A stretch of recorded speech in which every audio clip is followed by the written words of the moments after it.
Today, Daddy John and I had a special day off to explore the famous Grand Canyon in the Blue Mountains. This is Daddy John's second time, but it's my first. And wow, what an experience! Sadly, we didn't bring Kelly because she had school, and we think this trek is a bit too much for her age. But maybe in the future?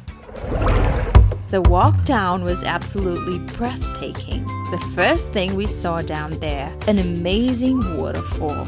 Walking underneath it felt magical. Check out this ancient rock. It looks so historic. Daddy John even had a quick dip in the cold water before we made our way up to Evans Lookout. And finally, the perfect way to end our trek, Evans Lookout. Absolutely breathtaking. We highly recommend this place. Such an unforgettable adventure.